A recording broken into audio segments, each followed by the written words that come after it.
Bonjour à tous et bienvenue dans Journal de cinéma. Aujourd'hui les carnets de mai 2020.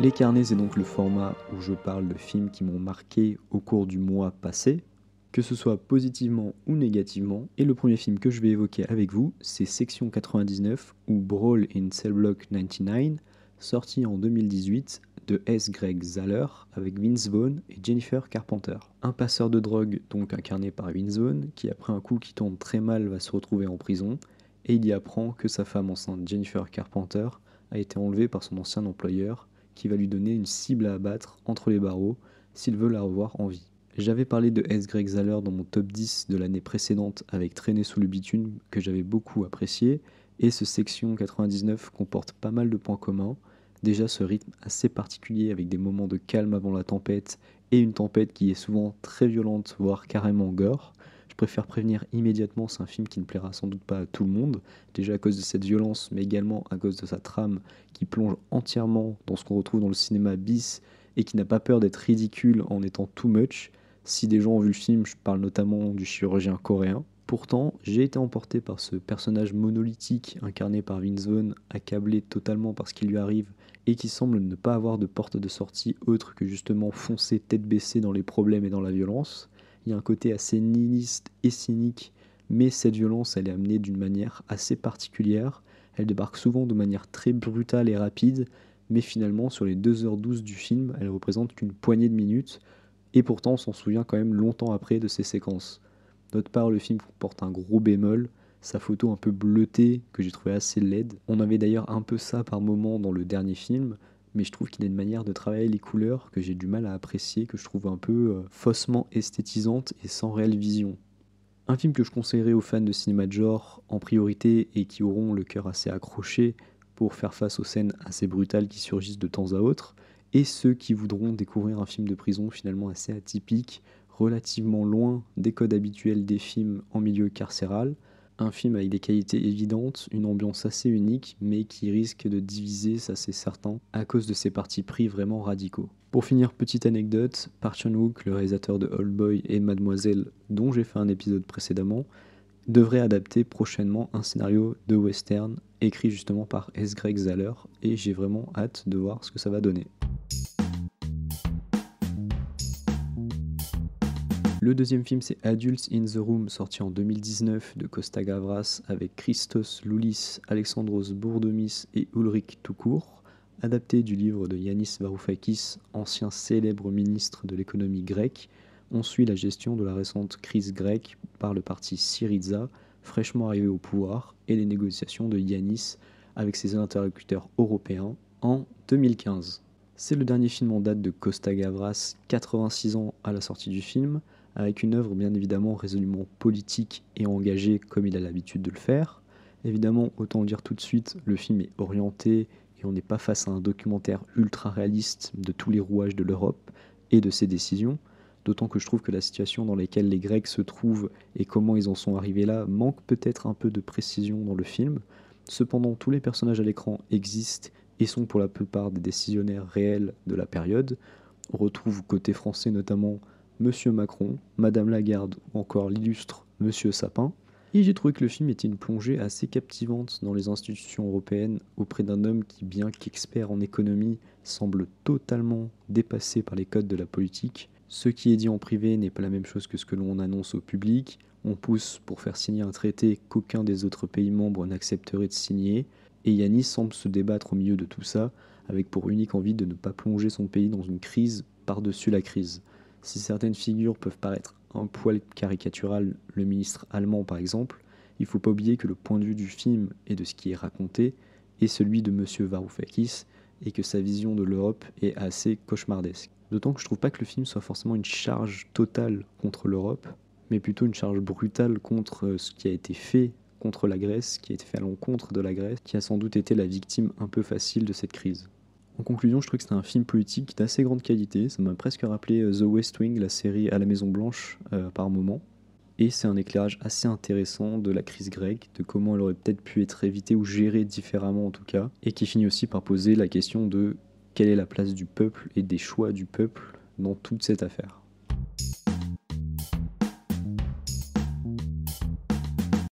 Changement radical d'ambiance avec Eraserhead, sorti en 1977, un film de David Lynch avec Jack Nance, l'histoire d'un homme qui va se retrouver avec la garde d'un enfant prématuré suite à sa rupture récente, et c'est difficile de résumer plus précisément une telle œuvre tant beaucoup de ce qu'elle raconte se vit pendant le visionnage. Donc c'est le premier film du grand David Lynch que j'ai rattrapé sur Netflix grâce aux récents ajouts et qui était sur ma liste de films à voir depuis des lustres. Un film que je savais à la frontière du cinéma expérimental le plus abscon et qui de manière purement subjective ne m'a pas emballé plus que ça. Pourtant, je lui trouve beaucoup de qualités. Déjà, il pose les bases du cinéma de David Lynch avec pas mal d'éléments qu'on retrouvera dans la suite de sa filmographie. Dans Twin Peaks The Return notamment, on retrouve de nombreuses citations visuelles qui m'ont fait regretter de ne pas avoir vu ce Eraserhead plus tôt. De plus, avec le peu de moyens mis à sa disposition, David Lynch arrive à créer une atmosphère très réussie avec les deux facettes de l'onirisme, le rêve et le cauchemar, qui s'entremêlent dans une ambiance noire et surréaliste.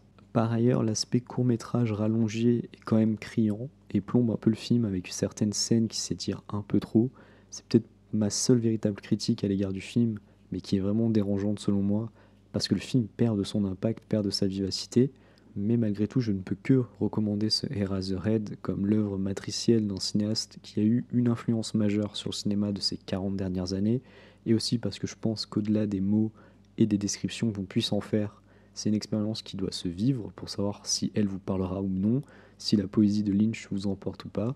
C'est très clairement le genre de film sur lequel on pourrait disserter de longues heures sur la signification de certaines images, sur les multiples interprétations possibles, la part de message voulu par Lynch et ce qui pourra librement être interprété par le spectateur, mais je préfère laisser ce type de boulot aux spécialistes et fans de David Lynch, qui sont nombreux et qui ont déjà bien décortiqué son œuvre. Reste que pour 1 heure et demie de votre temps, je pense que ce serait dommage de ne pas au moins essayer de s'en plonger dans une œuvre aussi culte, et surtout qui mérite qu'on s'en fasse sa propre opinion.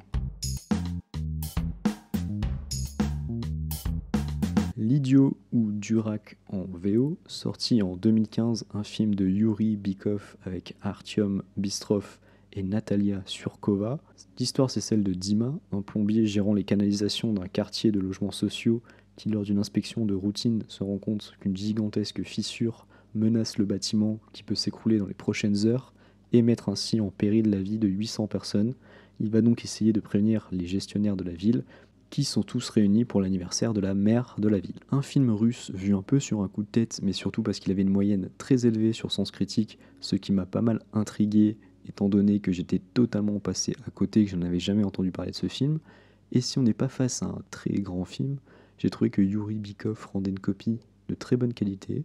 Film financé par le ministère de la Culture russe et qui pourtant est une charge assez violente contre les politiciens de ce pays qui s'avèrent tous intéressés par l'argent, corrompus aux antipodes de ce que l'on estimerait être des personnes au service du peuple, sans être nostalgique des années communistes du bloc soviétique. En tout cas, rien ne le montre vraiment dans le film. Le scénario est tout de même très violent à l'égard de la mentalité libérale et s'inscrit plutôt dans un idéal social. C'est le personnage principal Dima, l'idiot du titre, qui symbolise les idéaux et les intentions pures et humanistes face à la cupidité et l'avidité des dirigeants. Et si le film n'est pas toujours d'une grande subtilité, la démonstration qu'il fait est assez implacable. Le ton résolument pessimiste et sombre du long métrage tranche sévèrement avec le côté idéaliste et bienveillant de son personnage principal, qui semble persuadé qu'il a tout à gagner en faisant ce qui est juste, alors que chaque péripétie lui montre l'inverse.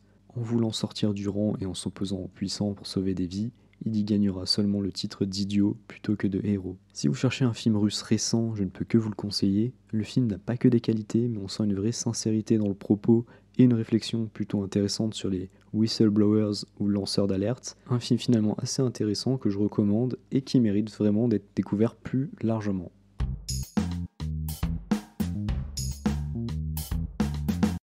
Et un grand bond dans le passé pour les deux prochains films. Le premier, Rendez-vous avec la peur, sorti en 1957 de Jacques Tourneur avec Dana Andrews et Peggy Cummins, et qui a un titre beaucoup plus parlant en VO, Night of the Demon. L'histoire, c'est celle du docteur John Holden qui arrive de Londres pour participer à un congrès de parapsychologie, et son confrère, le professeur Harrington, est retrouvé mort mystérieusement la veille, alors qu'il s'apprêtait à faire des révélations sur un certain docteur Julian Craswell, dont les liens avec l'occultisme vont pousser John à enquêter sur les activités de cet étrange personnage. Film donc de Jacques Tourneur, qui est né et mort en France, mais qui a effectué l'essentiel de sa carrière aux États-Unis, alternant films noirs et films d'horreur fantastique à faible budget. Un réalisateur qui aurait été influent pour ce cinéma, mais qui ne jouit pas nécessairement de l'aura qu'il mérite, alors que justement il a réalisé des films aussi bons et regorgeants d'idées que ce Night of the Demon. On est sur du film d'horreur à l'ancienne, avec un monstre assez étrange qui n'était pas censé apparaître, mais qu'on verra au début et à la fin à cause de la volonté du producteur, ce qui est assez dommage parce que le film perd un peu de sa veine fantastique, surnaturelle et psychologique qui fait penser un peu au Horla de Maupassant. On a cette folie du quotidien et des mystères qui pourraient être expliqués de façon concrète et auxquels on préfère le surnaturel. J'ai beaucoup aimé l'ambiance occulte avec ce personnage de Craswell qui baigne dans des croyances étranges. On retrouve le charme du film noir dans la mise en scène et dans le jeu du duo vedette. Malgré tout, l'atmosphère horrifique série B se superpose et nous entraîne dans un film assez unique. Sans l'apparition du monstre comme voulu au départ, l'aspect psychologique aurait suffi.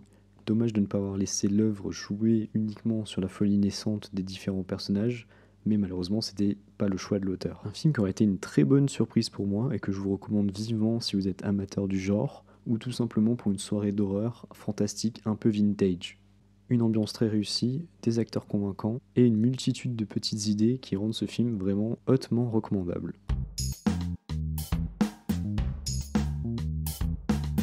Et le dernier film de ces carnets, c'est Cléo de 5 à 7, sorti en 1962, un film français d'Agnès Varda avec dans le rôle titre Corinne Marchand. Une jeune femme en attente de résultats médicaux doit laisser aller sa mélancolie pendant 1 heure et demie, pendant lesquelles elle va traverser Paris. Un résumé très succinct d'un film mythique de la Nouvelle Vague et un des plus célèbres d'Agnès Varda.